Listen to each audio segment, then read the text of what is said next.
Hello to all my faithful viewers. My name is Cynthia, the new speaker of Top 5 or 6. In this video, I'll talk about the top 6 Hollywood males who are the most domestically violent. I was surprised to learn that the list of people is so extensive that I may need to make many videos. Let's get started. Please note that this is all alleged. I've never met any of these people. I've deeply researched all of my information. This is a trigger warning. In this video, I may be talking about or showing sensitive material about some subjects or topics that may be disturbing or upsetting or may bring forth some troubling memories, as you read in the description or title. With that said, either end the video now or brace yourself. Aside from that, enjoy. Before I share these heartbreaking tales, you should know a little about domestic abuse and when it became frequent enough to warrant attention. In 1967, one of the first shelters for victims of domestic violence opened in Maine. In 1972, the first RA helpline in the country opened in Washington, D.C. A national coalition against SA assault and a national coalition against domestic violence was formed in 1978 to bring more attention to these two types of violence against women. 1984. The U.S. Attorney General set up the Department of Justice Task Force on Family Violence to look into how to make the criminal justice system and how the community should respond to domestic violence better. 1994. The Violence Against Women Act, which was part of the Violent Crime Control and Law Enforcement Act of 1994 and was backed by Senator Joseph Biden at the time, was signed into law. It required a stronger response from the community to crimes of domestic violence and SA assault, harsher federal punishments for repeat ex-offenders, and better legal protection for victims, among other things. Long story short, it wasn't until 1994 that violence against women was made a crime. But before then, this was the case. Beating your wife makes too much noise. That is why a London bylaw in 1895 made wife beating illegal between 10 p.m. and 7 a.m. During the day, it was all right. Beating your wife with a stick is all right, as long as the stick is not thicker than your thumb. That is what England's Judge Buller supposedly ruled in the 18th century. Even some American court rulings from the 19th century referred to an ancient doctrine that allowed husbands to physically punish their wives using tools no thicker than their thumbs. The Violence Against Women legislation. Lives will be different and free and freer next year than they were this year. And more women will be alive next year than this year. Many of you consider Elvis to be a rock and roll icon, regardless of where he obtained his singing voice and mannerisms. He was also an excellent actor, singer, and charmer. However, many people who knew him had discussed his gloom multiple times over the years. Elvis seemed to have had a strange fixation for juvenile girls and the morgue, particularly after purported contacts with minor females whom he claimed to have dropped off at the hospital. In contrast, later, he pays a casual visit to the morgue. That story did not sit right with me. It wasn't simply his dark undertakings, but also his violent tendencies toward women, particularly his wife at the time, Priscilla. Elvis Presley was 24 years old when he met his one and only wife, Priscilla, who was only 14. While that is terrible on many levels, it is particularly disgusting when you learn about the allegations about Elvis's attraction to a girl so young. According to previous reports, Elvis was drawn to Priscilla when she was 14 because he believed he could teach her to be the lady he desired both in and out of the bedroom. The fact is that he attempted to control her. In fact, Priscilla claims that Elvis tried to micromanage every element of her appearance, including her clothes choices and facial expressions. Elvis wanted to control Priscilla's face because he was concerned that she would wrinkle prematurely if she furrowed her forehead. As a result, Priscilla claims that when Elvis observed her furrow her brow, he would slap her on her forehead and say, "Don't do that. It causes you wrinkles on your forehead." On top of slapping Priscilla Presley's forehead, it turns out that Elvis was prone to pulling out a weapon when he got mad, as she revealed while talking to The Guardian in 2015. It's funny now, but scary at first, very scary. There was no warning. Maybe he was in a bad mood that day, or maybe he would see someone he didn't particularly care for, so he'd pick up the gun. And few things in life are more complex than leaving an abusive relationship and publicly discussing your experiences. While no one has the right to expect individuals to tell the truth, It is encouraging when celebrities speak out about being in violent relationships. After all, when a celebrity discusses overcoming abuse, it allows their fans who are experiencing similar agony to feel less alone. In life, few things are more complex than getting out of an abusive relationship and speaking about what you went through in public. While nobody has the right to expect people to talk about their truth, it is a good thing when celebrities speak about being in abusive relationships. After all, when a star talks about surviving abuse, it gives their fans who are going through that pain the ability to feel alone no longer. Quick note: yes, celebrities, it is acceptable to discuss your troubles and abuse if you have any. The false facade of the perfect existence is not something that fans appreciate. We know you aren't immortal or godlike. In 1986, Priscilla Presley published a memoir titled Elvis and Me, the true story of the love between Priscilla Presley and the king of rock and roll. In that book, Priscilla said that when Elvis feared she had cheated on him, he forced himself on her and said, "This is how a true man makes love to a lady." Elvis was also renowned for his temper tantrums and bad moods, particularly after one of his lengthy escapades with minors. He then forced Priscilla to sit in a dark room with him for hours and days. He allegedly abused her repeatedly. People close to her said she referred to Elvis as a devil behind the scenes.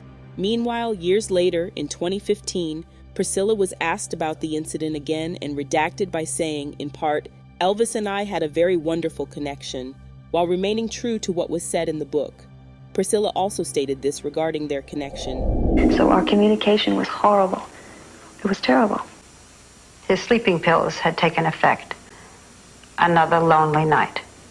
That's how it ends. How could you stand that? I didn't. There weren't too many more nights that I could take. You can just be so much to someone. I mean, I was everything to him. I loved him. I love him today. I couldn't help it. I mean, he was a wonderful person.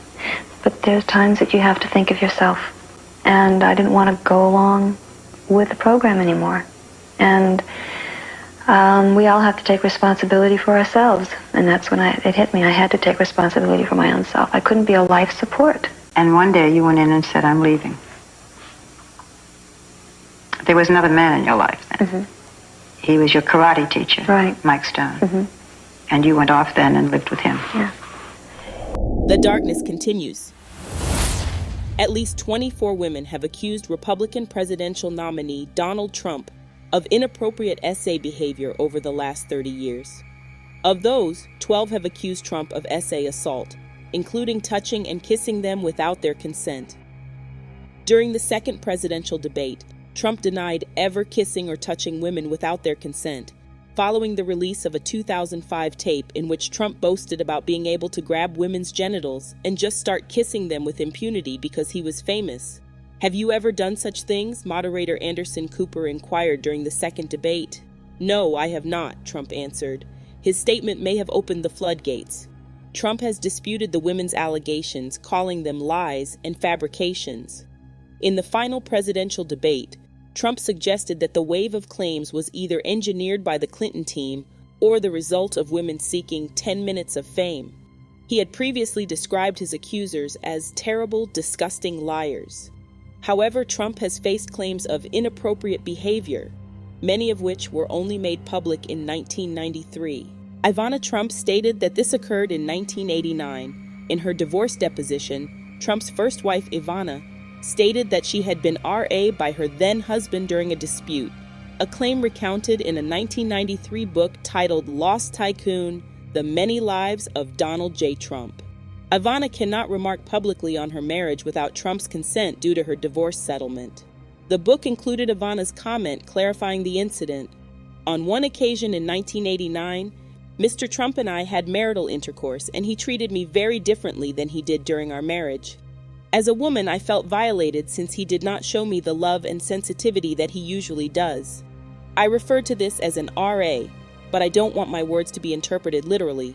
According to reports, Trump used to punch or shove her regularly, and when he wanted some, he would force himself onto her without her permission, claiming she was his property." Ivana allegedly stated that she had to cover up numerous injuries on her face and body because of his violence. She dubbed him a monster. All of us know about the violence between Nicole and O.J. Simpson before their divorce and death. The details of domestic violence between O.J. Simpson and Nicole Brown Simpson were revealed in Nicole's secret diaries and other accounts. Nicole documented up to 60 different incidents of alleged beatings, describing how O.J. Simpson allegedly threw her against walls, onto the floor, and beat her for hours. The abuse included instances of physical violence, verbal threats, and destruction of property. There were also photographs of Nicole's injuries and groveling apology letters from Simpson. The harrowing abuse ultimately led to Nicole's tragic murder in 1994. The case raised troubling questions about the intersection of race, celebrity, and criminal justice, and it also shifted the country's view of domestic violence from a largely private matter to a public health concern.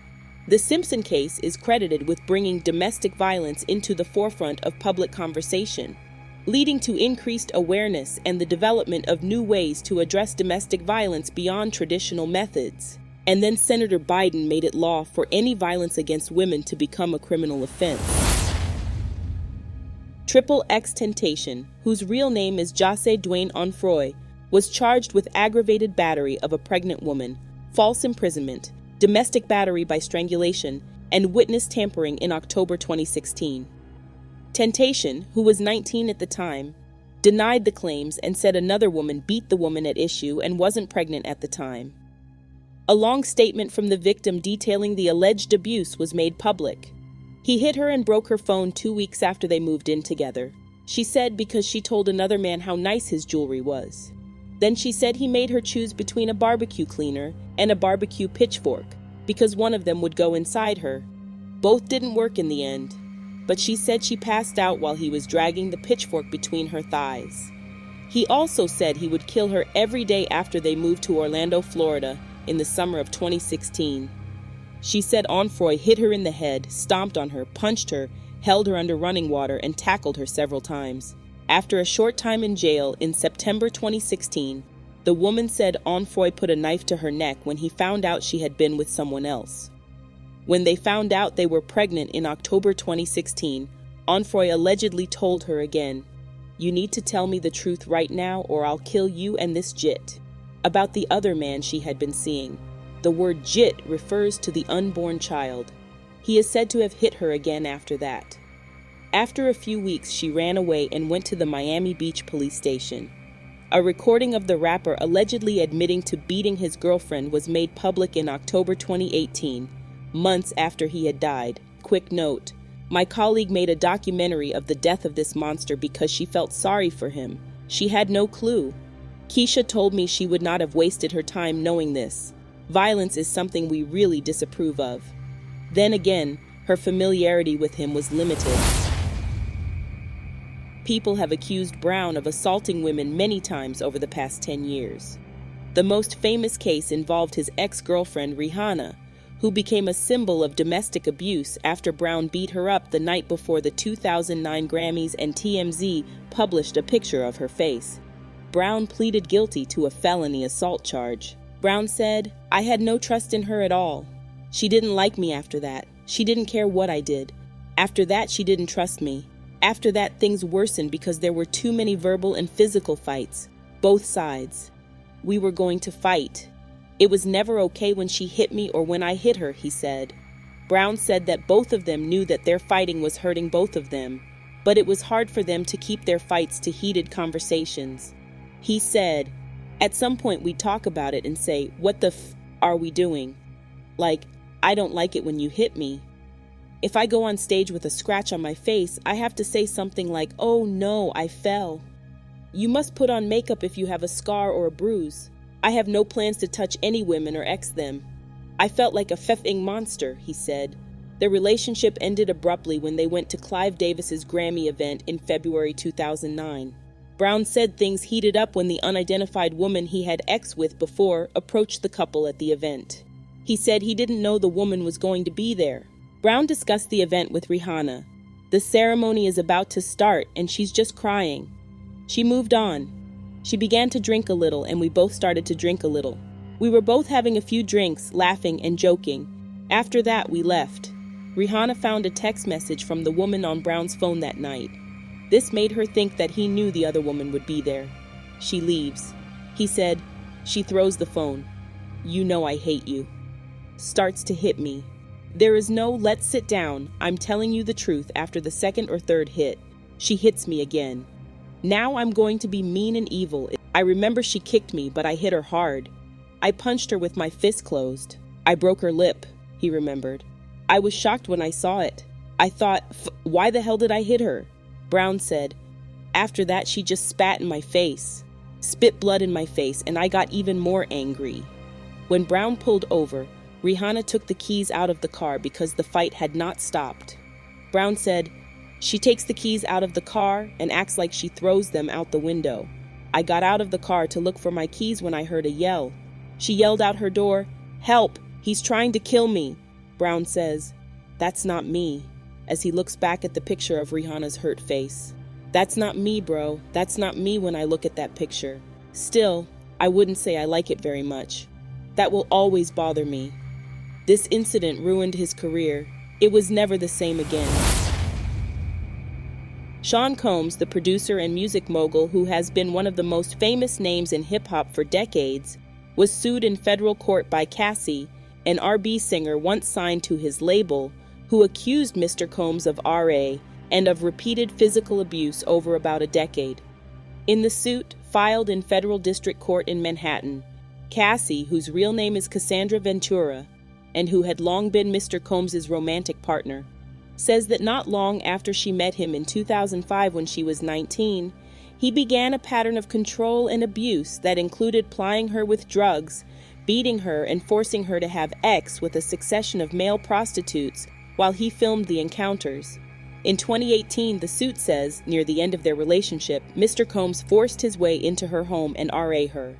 According to Miss Ventura's suit, she was swept into Mr. Combs' jet-set lifestyle not long after meeting him and signing with Bad Boy, which released her debut album in 2006. But, the suit says, he soon began to assert extraordinary command over her life. In addition to controlling her career, he paid for her car, apartments, and clothing, and even had access to her medical records. According to the suit, the results from an MRI scan she had for memory loss possibly caused by drug use or by a beating she said she suffered from Mr. Combs, went directly to Mr. Combs. Mr. Combs also provided Miss Ventura with copious amounts of drugs, including ecstasy and ketamine. They urged her to take them, the suit says, and often became violent, beating her multiple times each year.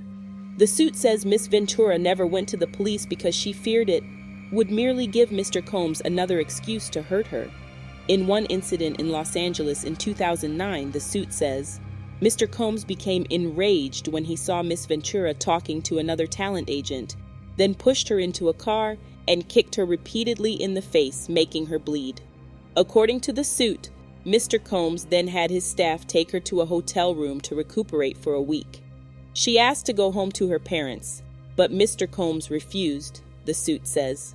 The suit says that after seeing the violent repercussions of rejecting Mr. Combs and the extent to which he would isolate her from her support network, Miss Ventura felt that saying no to Mr. Combs would cost her something: her family, her friends, her career, or even her life.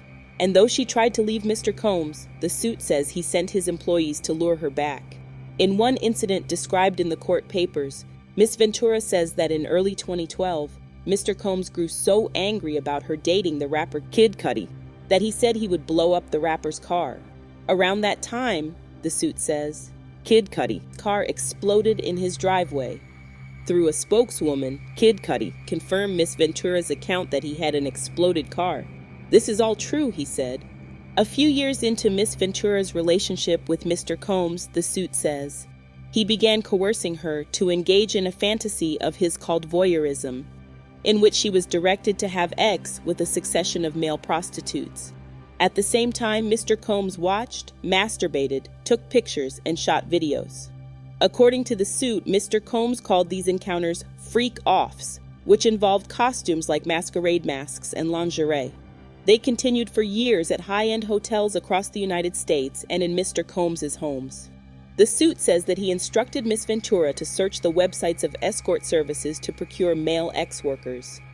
Drugs were supplied at these events, which Miss Ventura's suit says she took because they allowed her to disassociate during these horrific encounters. To the suit, Miss Ventura would delete videos from these incidents that had been shot on her phone, but Mr. Combs told her he still had access to those videos, and on a flight, once made her watch a video she thought she had deleted.